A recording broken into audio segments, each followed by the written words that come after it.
ನೀವು ಪತ್ರಕರ್ತರಾಗೋ ಆಸೆ ಇದೆಯಾ? ಹಾಗಿದ್ರೆ ನಮ್ಮ ಆನ್ಲೈನ್ ಜರ್ನಲಿಸಂ ಕೋರ್ಸ್ ನಿಮಗೆ ಯೂಸ್ ಆಗ್ಬೋದು. ಇದು ಅನ್ಅಕಾಡೆಮಿಯ ಗ್ರಾಫಿ ಪ್ಲಾಟ್ಫಾರ್ಮ್ ನಲ್ಲಿ 5 ಸ್ಟಾರ್ ರೇಟೆಡ್ ಕೋರ್ಸ್. ಯಾವುದೇ ಡಿಗ್ರಿ ಮಾಡ್ತಿರೋರು ಈ ಕೋರ್ಸ್ ಮೂಲಕ ಜರ್ನಲಿಸಂ ನ ಆಳ ಅಗಲ ತಿಳ್ಕೋಬಹುದು. ಜರ್ನಲಿಸಂ ಡಿಗ್ರಿಯನ್ನೇ ಮಾಡ್ತಿರೋರು ಈ ಕೋರ್ಸ್ ಮಾಡಿದ್ರೆ ಇನ್ನಷ್ಟು ಕ್ಲಾರಿಟಿ ಪಡಿಬಹುದು. ನಿಮಗೂ ಕೋರ್ಸ್ ಜಾಯಿನ್ ಆಗೋಕೆ ಆಸಕ್ತಿ ಇದ್ರೆ ವಿಡಿಯೋ ಕೆಳಗೆ ಡಿಸ್ಕ್ರಿಪ್ಷನ್ ಅಲ್ಲಿ ಹಾಗೂ ಕಾಮೆಂಟ್ ಸೆಕ್ಷನ್ ನಲ್ಲಿ ಟಾಪ್ ಕಾಮೆಂಟ್ ನಲ್ಲಿ ನಿಮಗೆ ಲಿಂಕ್ ಸಿಗುತ್ತೆ. ಅದರ ಮೇಲೆ ಕ್ಲಿಕ್ ಮಾಡೋ ಮೂಲಕ ವೆಬ್ಸೈಟ್ಗೆ ಹೋಗಿ ಕೋರ್ಸ್ ಬಗ್ಗೆ ಸಂಪೂರ್ಣ ಮಾಹಿತಿಯನ್ನು ನೀವು ಪಡಿಬಹುದು, ಜಾಯಿನ್ ಕೂಡ ಆಗ್ಬೋದು.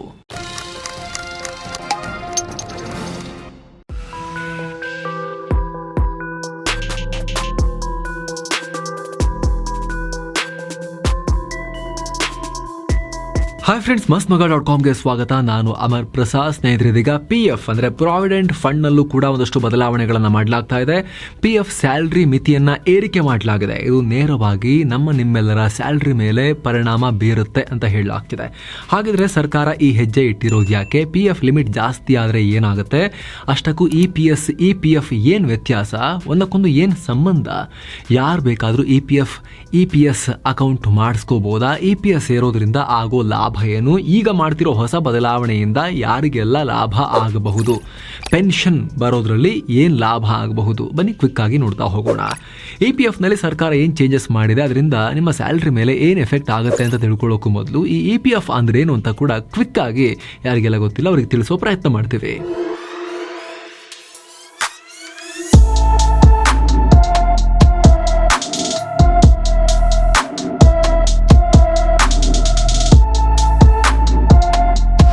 ಏನಿದು EPF? ಸ್ನೇಹಿತರೆ, EPF ಎಂಪ್ಲಾಯೀಸ್ ಪ್ರಾವಿಡೆಂಟ್ ಫಂಡ್ ಅಥವಾ ಸಿಂಪಲ್ ಆಗಿ PF ಅನ್ನೋದು ಸರ್ಕಾರದ ಸೇವಿಂಗ್ಸ್ ಸ್ಕೀಮ್. ಖಾಸಗಿ ಕಂಪನಿಗಳಲ್ಲಿ, ಆರ್ಗನೈಸ್ಡ್ ಸೆಕ್ಟರ್ಗಳಲ್ಲಿ ಕೆಲಸ ಮಾಡ್ತಿರುವಂತಹ ಉದ್ಯೋಗಿಗಳ ಆರ್ಥಿಕ ಭದ್ರತೆ ದೃಷ್ಟಿಯಿಂದ ಇರುವಂತಹ ಯೋಜನೆ. ನಮ್ಮ ಯುವಕರು ಗೊತ್ತಲ್ಲ, ಬಂದ್ ಸಂಬಳವನ್ನ ಒಂದು ವಾರ ಅನ್ನುವಷ್ಟರಲ್ಲಿ ಉಡಾಯಿಸಾಗಿರುತ್ತೆ. ಹೀಗಾಗಿನೇ ಸರ್ಕಾರ ನಿಮಗೆ ಸ್ಯಾಲರಿ ಸಿಗೋಕ್ಕೂ ಮುನ್ನ ನೀವು ಸೇವ್ ಮಾಡಬೇಕಾಗಿರೋ ಹಣವನ್ನ ಕಟ್ ಮಾಡಿ ಕೊಡುತ್ತೆ. ಕೇವಲ ಉದ್ಯೋಗಿಗಳಿಂದ ಅಷ್ಟೇ ಅಲ್ಲ, ಕಂಪನಿಗಳಿಂದ ಕೂಡ ಅಷ್ಟೇ ಪ್ರಮಾಣದ ಹಣವನ್ನ ಕಟ್ಟಿಸಿಕೊಳ್ಳುತ್ತೆ. ಆದರೆ ನಿಮಗೆ ಗೊತ್ತಿರಲಿ, ಹೆಚ್ಚಿನ ಕಂಪನಿಗಳಲ್ಲಿ ಕಾಸ್ಟ್ ಟು ಕಂಪನಿ ಅಥವಾ CTC ಫಾರ್ಮ್ಯಾಟ್ ಅನ್ನ ಫಾಲೋ ಮಾಡಲಾಗುತ್ತೆ. ಅಂದ್ರೆ PF ಹಣದ ಎರಡೂ ಕಂತನ್ನ, ಅಂದ್ರೆ ಎಂಪ್ಲಾಯಿ ಶೇರ್, ಎಂಪ್ಲಾಯರ್ ಶೇರ್ ಎರಡನ್ನ ಸೇರಿಸಿನೇ ಸ್ಯಾಲರಿಯನ್ನ ನೆಗೋಷಿಯೇಟ್ ಮಾಡಲಾಗಿರುತ್ತೆ, ಸ್ಯಾಲರಿ ಪ್ಯಾಕೇಜ್ ಅನ್ನ ಕೊಡಲಾಗಿರುತ್ತೆ. ಅಂದ್ರೆ ಒಬ್ಬ ವ್ಯಕ್ತಿಯನ್ನ ಉದ್ಯೋಗಕ್ಕೆ ತಗೊಳ್ಬೇಕಾದ್ರೆ 20,000 ಸ್ಯಾಲರಿ ಅಂತ ಹೇಳಿದ್ರೆ ಅದರಲ್ಲಿ ಎಕ್ಸ್ಪ್ಲೇನ್ ಮಾಡಿರ್ತಾರೆ. 15,000 ಕೈಗೆ ಬರುತ್ತೆ, 2,500 PFಗೆ ಹೋಗುತ್ತೆ, ಇನ್ನು 2,500 ಕೂಡ PFಗೆ ಹೋಗುತ್ತೆ. ಎಂಪ್ಲಾಯಿ ಶೇರ್, ಎಂಪ್ಲಾಯರ್ ಶೇರ್ ಎರಡು ಅಲ್ಲಿ ಡಿವೈಡ್ ಮಾಡಿ ಹೋಗುತ್ತೆ. ಒಟ್ಟು 5,000 ರೂಪಾಯಿ PFಗೆ ಹೋಗುತ್ತೆ, 15 ಕೈಗೆ ಬರುತ್ತೆ. ಈ ರೀತಿ ಹೇಳಿನೇ, ಒಂದು ಎಕ್ಸಾಂಪಲ್ಗೆ ಹೇಳಿರೋದು, ಈ ರೀತಿ ಹೇಳಿನೇ ಅಲ್ಲಿ ಲೆಕ್ಕಾಚಾರ ಮಾಡಲಾಗಿರುತ್ತೆ. ಆ ರೀತಿನೇ ಆಫರ್ ಕೊಡಲಾಗಿರುತ್ತೆ. ಸೊ ಈ ರೀತಿ EPFO ಕೈಗೆ ಹೋದ ದುಡ್ಡು ಇನ್ವೆಸ್ಟ್ ಆಗಿ ಕೊನೆಗೆ ರಿಟೈರ್ಮೆಂಟ್ ಟೈಮ್ನಲ್ಲಿ ಬಡ್ಡಿ ಸಮೇತ ವಾಪಸ್ ಕೊಡ್ತಾರೆ. ಇದರಲ್ಲಿ ನೀವು ಒಂದೇ ಸಲ ಲಂಸಮ್ ಹಣನೂ ತಗೋಬಹುದು ಅಥವಾ ಪೆನ್ಷನ್ ಆಗಿ ತಿಂಗಳ ರೀತಿ ಬರೋ ರೀತಿ ಕೂಡ ಮಾಡ್ಕೋಬಹುದು. ಈ ರೀತಿ ಕಡ್ಡಾಯ ಸೇವಿಂಗ್ಸ್ನಿಂದ ಜನರಿಗೆ ಆರ್ಥಿಕ ಭದ್ರತೆ ಒದಗಿಸಿದ ಹಾಗೆ ಆಗುತ್ತೆ ಅನ್ನೋದು ಸರ್ಕಾರದ ಲೆಕ್ಕಾಚಾರ. 1995ರಿಂದ ಈ PF ಸಿಸ್ಟಮ್ ಜಾರಿಯಲ್ಲಿದೆ. ಕೇಂದ್ರ ಕಾರ್ಮಿಕ ಇಲಾಖೆ ಅಡಿ ಬರೋ EPFO ಇದನ್ನ ಹ್ಯಾಂಡಲ್ ಮಾಡ್ತಾ ಇದೆ. ಹಾಗಿದ್ರೆ ಎಷ್ಟು ಕಟ್ಟಾಗುತ್ತೆ, ಯಾರಿಗೆ ಅನ್ವಯ ಆಗುತ್ತೆ? ಈ ವಿಚಾರನೇ ಇಂಪಾರ್ಟೆಂಟ್ ಈಗ. ಯಾಕಂದ್ರೆ ಸರ್ಕಾರ ಈಗ ಬದಲಾವಣೆ ಮಾಡೋಕೆ ಹೊರಡ್ತಿರೋದು ಇದೇ ವಿಚಾರದಲ್ಲಿ. EPF ಹೇಗೆ ವರ್ಕ್ ಆಗುತ್ತೆ? ಹೊಸ ಬದಲಾವಣೆ ಏನು? ಸ್ನೇಹಿತರೆ, EPF ಯಾರಿಗೆ ಅನ್ವಯ ಆಗುತ್ತೆ ಅಂತ ನೋಡೋದಾದ್ರೆ, ಯಾವುದೇ ಕಂಪನಿ 20ಕ್ಕೂ ಅಧಿಕ ಜನರನ್ನ ಅವರ ತಂಡದಲ್ಲಿ ಇಟ್ಕೊಂಡಿದ್ರೆ ಅಂತಹ ಕಂಪನಿ ಕಡ್ಡಾಯವಾಗಿ EPFO ಜೊತೆಗೆ ರಿಜಿಸ್ಟರ್ ಆಗಬೇಕಾಗತ್ತೆ. ತನ್ನ ಉದ್ಯೋಗಿಗಳಿಗೆ PF ನೀಡಬೇಕಾಗತ್ತೆ. 20ಕ್ಕಿಂತ ಕಡಿಮೆ ಉದ್ಯೋಗಿಗಳಿರೋ ಕಂಪನಿ ಕೂಡ EPF ಜಾಯಿನ್ ಆಗಬಹುದು, ಆದರೆ ಕಡ್ಡಾಯ ಅಲ್ಲ. ಇನ್ನು ಯಾವುದೇ ಉದ್ಯೋಗಿ ತಿಂಗಳಿಗೆ 15,000ಕ್ಕಿಂತ ಕಮ್ಮಿ ಸ್ಯಾಲರಿ ಪಡಿತಾ ಇದ್ರೆ ಆತ ಕಡ್ಡಾಯವಾಗಿ PF ಅಕೌಂಟ್ ಮಾಡಿಸ್ಕೋಬೇಕು. ಇದು ಇಷ್ಟು ದಿನ ಇದ್ದ ರೂಲ್ಸ್. ಈಗೇನು ಚೇಂಜ್ ಆಗ್ತಾ ಇದೆ ಅನ್ನೋದನ್ನು ನಿಮಗೆ ನೆಕ್ಸ್ಟ್ ಹೇಳ್ತೀವಿ ನಾವು. ಆದರೆ ಈ PF ಹೇಗೆ ವರ್ಕ್ ಆಗುತ್ತೆ ಅನ್ನೋದನ್ನು ಮೊದಲು ನೋಡಿಬಿಡೋಣ. ಸೊ ಈ ರೀತಿ EPF ಸ್ಕೀಮ್ ಒಳಗೆ ಬಂದಾಗ ಆ ಉದ್ಯೋಗಿ ಸ್ಯಾಲ್ರಿಯ 12% ದುಡ್ಡು ಕಟ್ಟಾಗಿ PFಗೆ ಹೋಗುತ್ತೆ.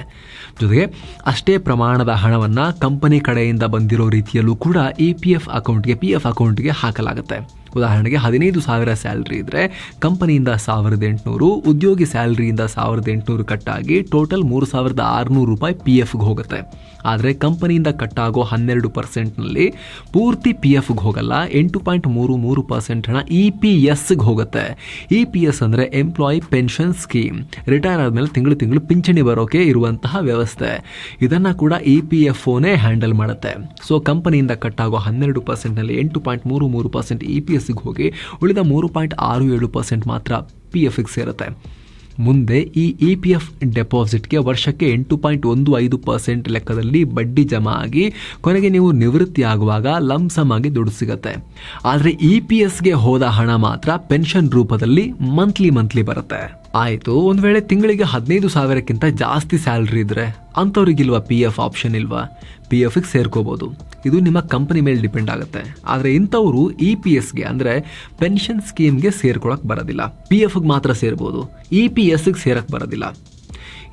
ಇಷ್ಟು ದಿನ ಇದ್ದ ರೂಲ್ಸ್. ಆದರೆ ಈಗ ಪಿ ಎಫ್ ವ್ಯಾಪ್ತಿಯನ್ನು ಇನ್ನಷ್ಟು ಜನರಿಗೆ ತಲುಪಿಸೋಕೆ ಸರ್ಕಾರ ಒಂದಷ್ಟು ದೊಡ್ಡ ಬದಲಾವಣೆಗಳಿಗೆ ಕೈ ಹಾಕ್ತಾ ಇದೆ. ಅದು ಏನು ಮಾಡ್ತಾ ಇದೆ ಅಂತ ನಾವೀಗ ನೋಡ್ತಾ ಹೋಗೋಣ. ಆಗಲೇ ಏನು ಹೇಳಿದ್ವಿ, ತಿಂಗಳಿಗೆ 15,000 ರೂಪಾಯಿ ಒಳಗೆ ಸ್ಯಾಲ್ರಿ ಪಡೆಯೋರಿಗೆ ಪಿ ಎಫ್ ಕಡ್ಡಾಯ ಮಾಡಿತ್ತು. ಆದರೆ ಸರ್ಕಾರ ಈಗ ಈ ಮಿತಿಯನ್ನು 21,000ಕ್ಕೆ ಏರಿಸೋಕೆ ಮುಂದಾಗಿದೆ. ಅಂದರೆ ಮಂತ್ಲಿ 21,000 ಒಳಗೆ ಸ್ಯಾಲ್ರಿ ಇದ್ದರೂ ಕೂಡ, ಅಂದರೆ ಜಾಸ್ತಿ ಸ್ಯಾಲ್ರಿ ಇದ್ದರೂ ಕೂಡ ಇನ್ಮೇಲೆ ಪಿ ಎಫ್ ಅವ್ರಿಗೆ ಕಟ್ಟಾಗುತ್ತೆ. ಪೆನ್ಷನ್ ಕೂಡ ಪಡಿಬಹುದು, ಇ ಪಿ ಎಸ್ಗೂ ಸೇರ್ಬೋದು.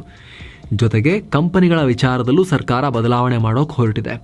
ಈ ಮುಂಚೆ 20ಕ್ಕಿಂತ ಹೆಚ್ಚು ಉದ್ಯೋಗಗಳಿದ್ರೆ ಮಾತ್ರ ಪಿ ಎಫ್ ಕೊಡಬೇಕು, ಇಲ್ಲಾಂದರೆ ಕಡ್ಡಾಯ ಇಲ್ಲ ಅಂತಿತ್ತಲ್ಲ. ಈಗ ಆ ಸಂಖ್ಯೆಯನ್ನು ಕಮ್ಮಿ ಮಾಡುತ್ತೆ ಅಂತ ಹೇಳಲಾಗ್ತಿದೆ. ಎಷ್ಟಕ್ಕೆ ಇಳಿಸ್ತಾರೆ ಅನ್ನೋದನ್ನು ಇನ್ನೂ ಕೂಡ ಕ್ಲಾರಿಫೈ ಮಾಡಿಲ್ಲ. ಆದರೆ ಕಮ್ಮಿ ಮಾಡೋದಂತೂ ಪಕ್ಕಾ ಅಂತ ಹೇಳಲಾಗ್ತಿದೆ. ಈ ಎರಡೂ ಬದಲಾವಣೆಗಳಿಂದ ದೊಡ್ಡ ಪ್ರಮಾಣದ ಉದ್ಯೋಗಿಗಳಿಗೆ ಪಿ ಎಫ್ ಸ್ಕೀಮ್ ಅಪ್ಲೈ ಆಗೋ ರೀತಿ ಆಗಬಹುದು, ಅವರಿಗೆ ಆರ್ಥಿಕ ಭದ್ರತೆ ಸಿಗಬಹುದು ಅನ್ನೋದು ಸರ್ಕಾರದ ಲೆಕ್ಕಾಚಾರ. ಸದ್ಯ 7 ಕೋಟಿ ಜನ ಪಿ ಎಫ್ ಸ್ಕೀಮ್ ವ್ಯಾಪ್ತಿಯೊಳಗಿದ್ದಾರೆ. ಈ ಚೇಂಜಸ್ನಿಂದ ಇನ್ನೂ 1 ಕೋಟಿ ಜನ ಇದಕ್ಕೆ ಆ್ಯಡ್ ಆಗ್ತಾರೆ ಅಂತ ಸರ್ಕಾರ ಹೇಳ್ತಿದೆ. ಸೊ ಅಷ್ಟು ಜನಕ್ಕೆ ಈಗ ಎಕ್ಸ್ಟ್ರಾ ಜನಕ್ಕೆ ಈ ಬೆನಿಫಿಟ್ ಸಿಗುತ್ತೆ, ಈ ಪಿ ಎಫ್ನ ಬೆನಿಫಿಟ್ ಸಿಗುತ್ತೆ.